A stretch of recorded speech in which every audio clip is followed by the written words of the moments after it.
ನಮಸ್ಕಾರ, ವನಶ್ರೀ ಚಾನಲ್ಗೆ ಸ್ವಾಗತ. ವಿಡಿಯೋ ತಂದಾಯಿತು. ಬನ್ನಿ ಇವತ್ತು ಜಯಲಲಿತಾ ಸೀರಿಯಲ್ಲು ಹೇಗೆ ಮೂವ್ ಆಗ್ತಿದೆ, ಏನು ಸ್ಟೋರಿ ನೋಡೋಣ. ಅದಕ್ಕಿಂತ ಮುಂಚೆ ನನ್ನ ವಿಡಿಯೋಕ್ಕೆ ಸಬ್ಸ್ಕ್ರೈಬ್ ಮಾಡಿಲ್ಲ ಅಂದರೆ ದಯವಿಟ್ಟು ಸಬ್ಸ್ಕ್ರೈಬ್ ಮಾಡ್ಕೊಳ್ಳಿ, ಹಾಗೆ ಒಂದು ಲೈಕ್ ಕೊಡಿ. ಇವತ್ತು ಮಹೇಶ್ವರಿ ಅಮ್ಮ ಮಾಂಗಲ್ಯ ಪೂಜೆ ಮಾಡಿಸೋದು, ಬೇರೆ ತಾಳಿ ಕಟ್ಸೋದು ಅಂತೆಲ್ಲ ಆಗಿದೆ. ಆದರೆ ಇವತ್ತು ಎಲ್ಲ ರೆಡಿ ಮಾಡಿಕೊಂಡು ನಾಳೆ ಪ್ರೋಗ್ರಾಮ್ ಇಟ್ಕೊಂಡಿದ್ದಾರೆ. ಅದಕ್ಕೆ ಇವಳು ಮಹೇಶ್ವರಿ ಏನಾದ್ರು ಕುತಂತ್ರ ಮಾಡಿ ಇದನ್ನು ಸ್ಟಾಪ್ ಮಾಡಬೇಕು ಅಂತ ತುಂಬಾ ಪ್ರಯತ್ನ ಪಡ್ತಾ ಇದ್ದಾಳೆ. ದೊಡ್ಡ ಸೊಸೆ ಜೊತೆ ಸೇರಿಕೊಂಡು ಏನಾದರೂ ಮಾಡಬೇಕು ಅಂತ ಸತಗತ ಪ್ರಯತ್ನ ಪಡ್ತಾ ಇದ್ದಾಳೆ. ಅವಳನ್ನ ಕರೆದ್ಬಿಟ್ಟು ದೊಡ್ಡ ಸೊಸೆನ ಏನತ್ತೆ ಅಂತ ಕೇಳ್ತಾಳೆ. ಹೇಗಾದರೂ ಮಾಡಿ ತಾಳಿಶಾಸ್ತ್ರನ ನಿಲ್ಲಿಸ್ಬಿಡು, ಏನಾದರೂ ಉಪಾಯ ಮಾಡು ನಿಲ್ಸೋದು ಹಿಂಗೆ ಅಂತ ಹೇಳ್ತಾಳೆ. ಅದಕ್ಕೆ ಹೇಗತ್ತೆ ಸಾಧ್ಯ, ಎಲ್ಲ ಕಡೆ ಹೇಳಾಗೋಗಿದೆ, ಈಗ ನಿಲ್ಸೋಕ್ಕೆ ಹೆಂಗೆ ಸಾಧ್ಯ ಆಗುತ್ತತೆ, ಆಗಲ್ಲ ಕಣತೆ ಇದು ಅಂತ.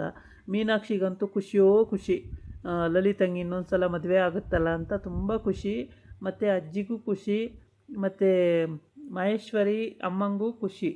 ತುಂಬ ಖುಷಿಯಾಗಿ ಎಷ್ಟು ಖುಷಿಯಾಗಿದೆಯಾ ಅಂತೇಳಿ ಅಜ್ಜಿ ತಮಾಷೆ ಮಾಡ್ತಿರುತ್ತೆ. ಹೌದು ಹೌದು ಅಜ್ಜಿ ಅಂತ ಹೇಳ್ತಾಳೆ ಲಲಿತಾ.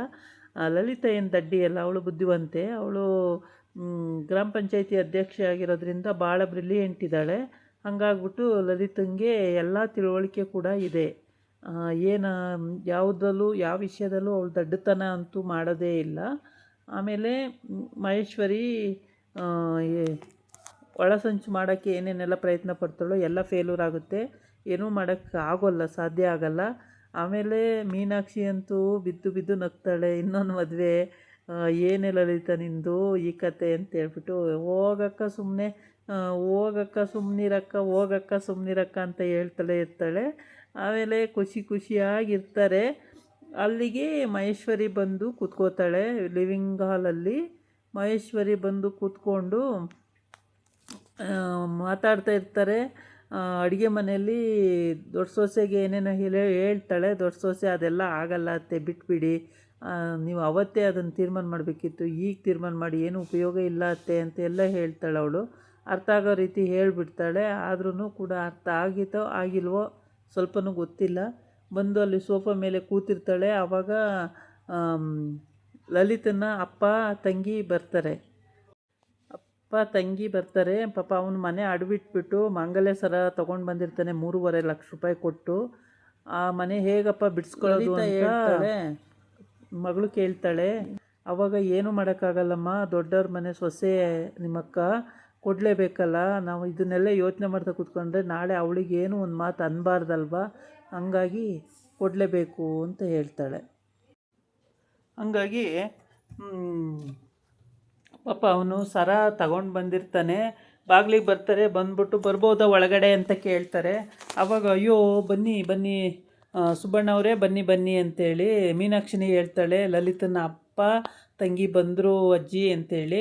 ಬನ್ನಿ ಆಮೇಲೆ ಬನ್ನಿ ಅಂತೇಳಿ ಸುಬ್ಬಣ್ಣ ಬನ್ನಿ ಅಂತ ಕರೀತಾರೆ. ಮೀನಾಕ್ಷಿನೂ ಕರೀತಾಳೆ. ಆಮೇಲೆ ಲಲಿತಾ ಬಾಯಿಲಿ ಯಾರು ಬಂದರೆ ನೋಡು ಅಂತ, ಯಾರಕ್ಕ ಅಂತ ಬರ್ತಾಳೆ. ಆವಾಗ ಓ ಸುಬ್ಬಣ್ಣ ಅಂತೇಳ್ಬಿಟ್ಟು ಹೋಗಿ ಮಾತಾಡ್ಸ್ಕೊಂಡು ಕರ್ಕೊಬರ್ತಾಳೆ. ಕರ್ಕೊಬಂದು ಆಮೇಲೆ ಅಜ್ಜಿ ಕೂತ್ಕೊಳ್ಳಿ ಅಂತ ಹೇಳುತ್ತೆ. ಹೋಗ್ಬಿಟ್ಟು ಅವನು ಒಂದು ದಿವನ ಮೇಲೆ ಕೂತ್ಕೋತಾನೆ ಕೈ ಕಟ್ಕೊಂಡು. ಆಮೇಲೆ ಅಜ್ಜಿ ನೋಡ್ತಾ ಇರುತ್ತೆ. ದಿವನ ಮೇಲೆ ಕೈ ಕಟ್ಕೊಂಡು ಕೂತ್ಕೊಂಡು ಆಮೇಲೆ ಅದು ಸರ ತಂದಿರ್ತಾರಲ್ಲ, ಆ ಸರನ ಮಹೇಶ್ವರಿ ಬಂದು ಕೂತಿರ್ತಾಳಲ್ಲ ಅವಳ ಹತ್ರ ಕೊಡ್ತಾರೆ. ಸರ ಕೊಡ್ತಾನೆ ಆ ಸುಬ್ಬಣ್ಣ. ಕೊಟ್ಟರೆ ಅದು ನೋಡ್ಬಿಟ್ಟು ಏನು ಇಷ್ಟು ಹಗುರವಾಗೈತಲ್ಲ ಅಂತ ಹೇಳ್ತಾಳೆ. ಅದಕ್ಕೆ ಅವ್ರ ಅಮ್ಮ ಹೇಳ್ತಾರೆ, ಕೊಟ್ಟಿದ್ದನ್ನು ಹಗುರ ತೂಕ ಅಂತ ನೋಡ್ತಾರೆ ಯಾರು ಪರ್ಮಿ, ಹಂಗೆಲ್ಲ ನೋಡಬಾರ್ದು, ಸುಮ್ಮನೆ ಇರು, ನಿಂಗೇನು ಗೊತ್ತಾಗಲ್ವಾ ಅಂತ ಬೈತಾಳೆ. ಆಮೇಲೆ ಅವ್ರ ಅಪ್ಪ ಅಲ್ಲಿ ಕೂತಿರ್ತಾನೆ. ತಂಗಿ ಕರ್ಕೊಂಡು ಮೇಲೆ ಹೋಗ್ತಾಳೆ, ಬಾ ನಮ್ಮ ರೂಮ್ ನೋಡುವಂತೆ ಅಂತೇಳಿ. ಅಲ್ಲಿ ಲಲಿತಾ ರೂಮ್ ತೋರಿಸ್ಕೊಂಡು ಅಲ್ಲಿ ಮಾತಾಡ್ತಾಳೆ. ಅಕ್ಕ ನೀನು ಚೆನ್ನಾಗಿದ್ದೀಯನಕ್ಕ ಅಂತ ಅಂತಾಳೆ. ಹ್ಞೂ ಕಣೆ ಚೆನ್ನಾಗಿದ್ದೀನಿ, ಚೆನ್ನಾಗಿಲ್ಲ ಅಂತ ಹೆಂಗೆ ಹೇಳಲಿ ಅಂತ. ಆಮೇಲೆ ಮತ್ತೆ ಯಾಕಕ್ಕ ಮರುಮಾಂಗಲ್ಯ ದಾನ ಮಾಡ್ತಾವ್ರೆ ಅಂತ. ಅಯ್ಯೋ ಅಕ್ಕ ಅದೇನಿಲ್ಲ, ನಾನು ದೊರೆ ಚೆನ್ನಾಗೇ ಇರ್ತೀವಿ, ನಮ್ಮ ಅತ್ತೆ ಸ್ವಲ್ಪ ಹಂಗೆ, ಏನು ಮಾಡೋಕ್ಕಾಗಲ್ಲ, ಚಂದ ಅಂದರೆ ಚಂದ ಇಲ್ಲ ಅಂದರೆ ಚಂದ ಇಲ್ಲ ಅಷ್ಟೇ, ಏನು ಮಾಡೋಕ್ಕಾಗುತ್ತೆ ಹೇಳು ಅಂತ ಹೇಳ್ತಾಳೆ. ಆಮೇಲೆ ಸರಿ ಅಲ್ಲೆಲ್ಲ ಮಾತಾಡಿಕೊಂಡು ಅಕ್ಕ ತಂಗಿ ಸುಮಾರು ಹೊತ್ತು ಮಾತಾಡ್ಕೊಂಡೆಲ್ಲ ಬರ್ತಾರೆ. ಅಷ್ಟೊತ್ತಿಗೆ ಅಪ್ಪ ಕೂಗ್ತಾನೆ, ಹೋಗೋಣ ಬಾ ಅಂತೇಳ್ಬಿಟ್ಟು. ಸರಿಯಪ್ಪ ಬಂದೆ ಅಂತ ಅಂತಾಳೆ. ಆಮೇಲೆ ಆ, ಎಲ್ಲ ಹೋಗಕ್ಕೆ ಹೊರಡ್ತಾರೆ. ಸರ ಎಲ್ಲ ಕೊಟ್ಬಿಟ್ಟು ಹೋಗಿ ಬರ್ತೀವಿ ಅಂತ ಹೊರಡ್ತಾರೆ, ಟೈಮ್ ಆಯಿತು ಅಂತ. ಸರಿ ನಾಳೆ ಬಂದ್ಬಿಡಿ ಅಷ್ಟೊತ್ತಿಗೆ ಇಂಥ ಕಡೆಗೆ ಅಂತ ಹೇಳ್ತಾರೆ. ಆಯಿತು ಬರ್ತೀವಿ ಬಿಡಿ ಅಂತ ಹೇಳಿ ಹೊರಡ್ತಾರೆ. ಆ, ಲಲಿತಾ ಮತ್ತು ತಂಗಿ ಮತ್ತು ಸುಬಣ್ಣ 3 ಜನನು. ಲಲಿತಾ ಕಳಿಸ್ಬರ್ತಾಳೆ. ಆಮೇಲೆ ಲಲಿತಾ ಆ, ಖುಷಿಯಾಗಿದೆಯಾ ಇವಾಗಾದರೂ ಅಂತ ಕೇಳ್ತಾಳೆ ಮೀನಾಕ್ಷಿ. ಅದಕ್ಕೆ ಹ್ಞೂ ಅಕ್ಕ, ಆ, ಅಜ್ಜಿ ಇದೆಲ್ಲ ಯಾಕಜ್ಜಿ ಬೇಕಾಗಿತ್ತು, ಅತ್ಲಾಗಿ ಬಿಟ್ಬಿಡ್ಬೇಕಾಯ್ತು ಕಣಜ್ಜಿ. ಯಾವುದೇ ಆದರೂ ಅತ್ತೆ ಏನು ಅದನ್ನೆಲ್ಲ ಬಿಡಲ್ಲ ಸುಮ್ಮನೆ ಅಂತ ಅಂತಾಳೆ.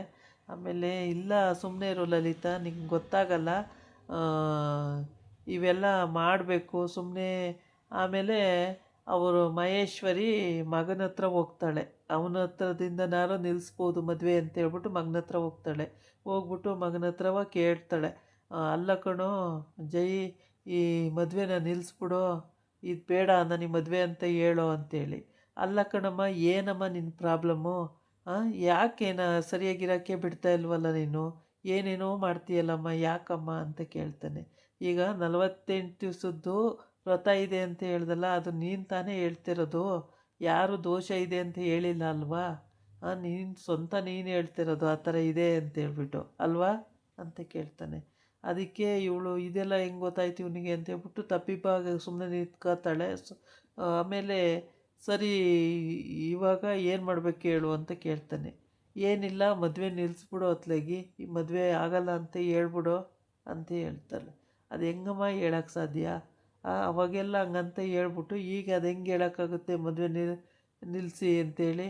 ಹಂಗಾಗಲ್ಲ ಕಣಮ್ಮ ನಿಲ್ಸೋಕ್ಕೆ, ಏನು ಮಕ್ಕಳಾಟನ ಇದು, ಒಂದೊಂದು ದಿವ್ಸಕ್ಕೆ ಒಂದೊಂದು ಥರ ಮಾತಾಡಿದ್ರೆ ಅಂತ ಬೈತಾನೆ. ಆವಾಗ ಸರಿ ಅಂತ ಹೇಳ್ಬಿಟ್ಟು ಸುಮ್ಮನೆ ನಿಂತ್ಕೊಂಡು ನೋಡ್ತಿರ್ತಾಳೆ. ಅವನು ಆಚೆ ಹೊರ್ಟೋಯ್ತಾನೆ.